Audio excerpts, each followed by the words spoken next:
What if you could travel in the past, but everything that you did actually caused the incident that you're trying to change?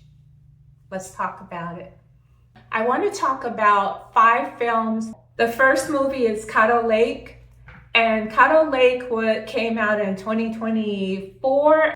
A girl disappears, and it takes place in the Texas-Louisiana border around a forest of cypress. And we find out that over time, over decades, the same area, people have disappeared before. So the young girl is trying to find out what happened to her sister, and in the course of looking for her sister, she finds out that there's an environmental time portal there, and that depending on where you enter it and how you enter it and when you enter it, it can send you to different points in time. There's a twist at the end.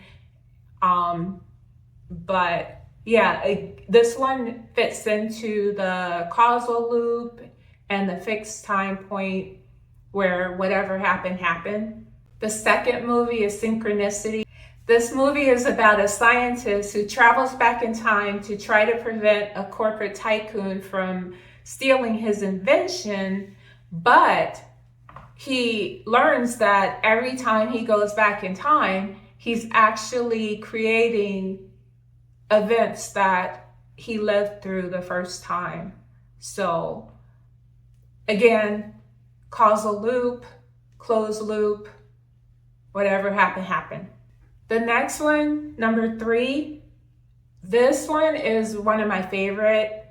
It has huge, it has so many twists and turns and surprises. I'm afraid to even say anything about this movie without giving away the biggest twists. But I'm gonna try. It stars Ethan Hawke.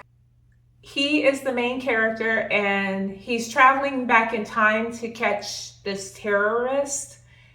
And during his travels, he becomes fascinated with a young woman. And basically, through his actions in traveling back in time, he causes a time loop that is also a closed loop. And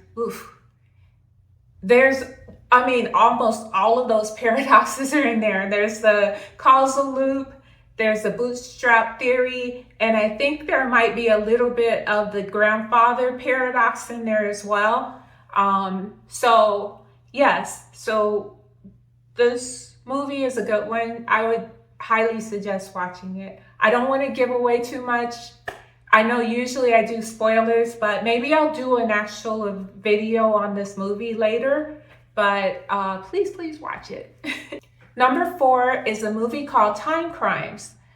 This movie came out in 2007, and it's about a man. He and his wife just moved into this house, and he's just kind of like chilling in his backyard on the chair, just looking off into the woods behind his house, and he sees something really odd, and he decides to investigate.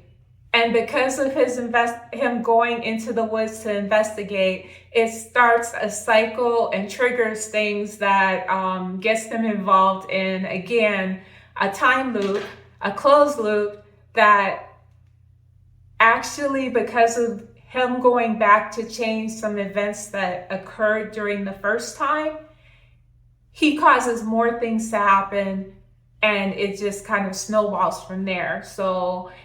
But everything that happened, you'll find at the end it happened. And this is another one.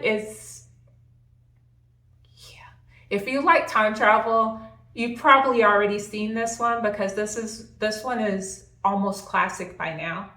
It's up there with Primer. It's really good. Okay. And the fifth one is actually a classic one.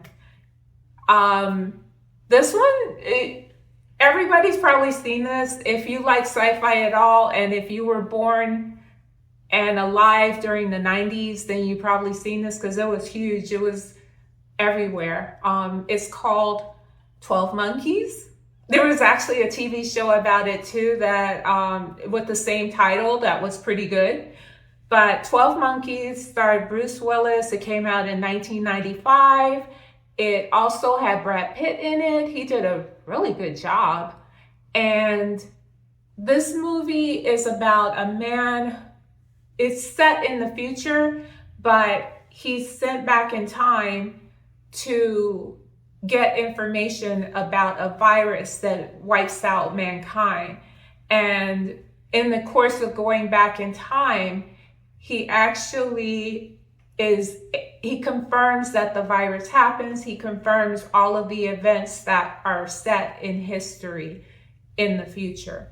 So there's also a twist at the end. So these fixed timelines are pretty popular in the sci-fi genre of time travel because they eliminate any kind of paradoxes that could happen by changing events in the past or plot holes even.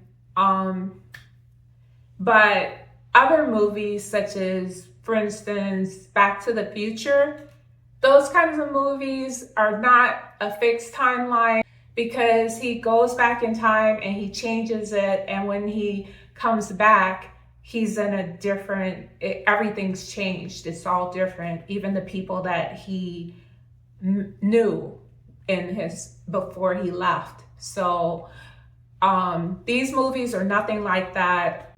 Every action that the characters take in trying to change their destiny, either it doesn't work or else it actually causes the destiny to happen. Why do we like these movies with fixed timelines where it's pretty much all of the actions, all of the trials of the main character, everything they do is futile because the future is already predestined and nothing that they do is going to change it. So why do we watch these? Well, I would say that it's almost like a catharsis. We watch these movies because we can't travel back in time and we can't change things. So human beings, it's part of our DNA to have regret about certain things we did, certain things that happened, what ifs, that kind of thing. And I think that watching these types of movies and actually seeing the main character try to change the past, but he can't change it, it almost is a way of dealing with the past and coming to terms with the fact that we can't do anything either. So, what do you think? Put it down in the comments, and if you like this, come on back.